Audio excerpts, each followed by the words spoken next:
As much as people say, well, Elon is a billionaire outsider. First, I don't mind that they're billionaires. I like people that are successful. I like the fact that he's, in a way, he's so rich, he's so removed from the potential financial influence of it. What? All right, well, yesterday, Chris Sununu, the outgoing governor of New Hampshire, stated that Elon Musk is just too rich to have any conflicts of interest between his many businesses and his newfound role in advising Donald Trump and the government. So look, we'll explain why Sununu is a bit delulu in a minute, but first we're gonna show you Sununu's full statement in full context about why he's not worried about Elon Musk having such close ties and connections and influence to President-elect Donald Trump. Let's take a look. As much as people say, well, Elon is a billionaire outsider. First, I don't mind that they're billionaires. I like people that are successful. Where's the difference whether they're a billionaire or a broke? I'd rather have someone successful. And I like that it's an outsider and an engineer and not a politician and not looking for anything out of the game. He's not that much of an outsider. In fact, one of the criticisms and the concerns is that he has billions of dollars tied up in government contracts. You don't see a conflict of interest here? Everyone has a conflict of interest. But that's like a pretty big one. The guy's worth 450 billion as of today and this month. So I don't think he's doing it for the money. He's doing it for the bigger project and the bigger vision of America. He doesn't need the dollars. He really doesn't. So it's not about, oh, if I get involved in this, I'll get another little contract here or there. That's nothing to him. So I like the fact that he's, in a way, he's so rich, he's so removed from the potential financial influence of it. So there's this saying in Armenian, it's not really a saying, but it's like a thing that you hear from Armenians. It's achka gushta. That means their eye is full, meaning like they're good. They don't need more. They're not looking for more. They're satisfied. When it comes to the billionaire class, they're never satisfied. Okay, it's part of the reason why they're billionaires. Okay, and so it might not necessarily be about the money, but it might be about the genital measuring contest, right? Like there's more to it than, oh, he's rich enough, so the conflicts of interest don't matter. No, the conflicts of interest always matter.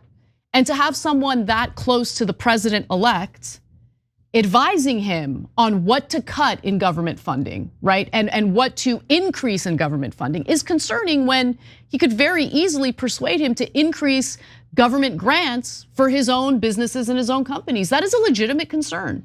Yeah, so a couple of comments here, starting with what you were talking about, Anna. This whole idea that he's too rich to care about money is hilarious, hilarious. So the number one thing that, and I was just having a conversation with somebody about this, about I'm not talking about the top 10% or even top 1%, but the guys on like the Forbes 400 list. The number one thing that they're obsessed with is where they rank on the list. 100%. So it's not about like, oh my God, if I get a little bit more money, I could eat at any restaurant I like. No, they're all way, way, way past that, right? So to them, it's all about ego. And oh, I gotta have more. I gotta have more. I gotta be number one. So it's never enough. Elon Musk is always worried about Jeff Bezos. That's so true. And also his shareholders. And how do you think he got that money? You think he got it by not caring about money? Okay. Right. No, he got it by cutting corners and getting government subsidies and firing 75% of his workers because he's obsessed with money, right? And this is a comical thing that people in the establishment say to protect their donors. Oh, don't worry, our donors are so rich. That's why they're unbiased. Hilarious. By the way, MAGA makes that same mistake about Donald Trump. Yeah. They say, oh, he's so rich, he doesn't care about money. Okay, anyways. So the second thing is about outsider. He said, oh, Elon Musk is an outsider. No, he wasn't part of the regular establishment, but is he an outsider in the way that we think of like Bernie Sanders or, some folks on the right? Not Trump, because Trump's in the same category as Elon Musk, which is vague, right? But Steve Bannon is kind of an outsider as much as we loathe him. He's definitely an outsider, yeah. And so, whereas Trump and Elon are in this category of, no, they're super rich, and they have the same interests as rich people do. They have the same interests as corporate rule. They want the same things as corporate rule. And what do? What did Trump do? Corporate tax cuts for the rich, and did almost none of the things that he promised MAGA in his first term. Now he sides with Elon again. So it's a misdirection.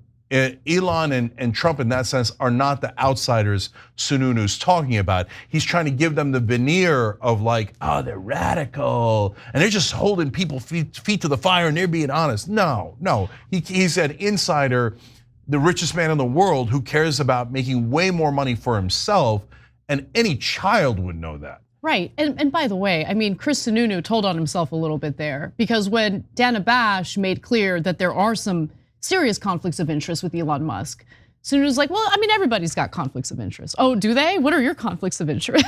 Like, oh yeah, and all of his donors have conflicts of interest, et cetera, and he thinks that's normal course of action. So look, guys, here's what's super interesting. Dana Bash, good questions there, and you've seen me criticize her vociferously before, right? So interestingly, Dana Bash, Steve Bannon, and me are on the same side of this, which is, no, Elon Musk definitely has conflicts of interest, and you should be really concerned about them, as you would be with any donor. George Soros, corporations, unions, but certainly at least unions stand up for the average guy and labor, right? But Elon Musk stands up for himself. So it's strange bedfellows everywhere you look. And Chris Sununu, who used to hate Donald Trump, now in the same team as Donald Trump and Elon Musk, as long as they're doing corporate favors. That's the interesting part about this, right? Because think about it, with the whole H-1B visa debate, Elon Musk wants to protect the program and increase the cap to bring in more, high-skilled foreign workers. That benefits corporations. So it doesn't surprise me that you have all these corporate politicians supporting Elon Musk. And remember, Elon Musk was also a big money donor to Donald Trump's campaign.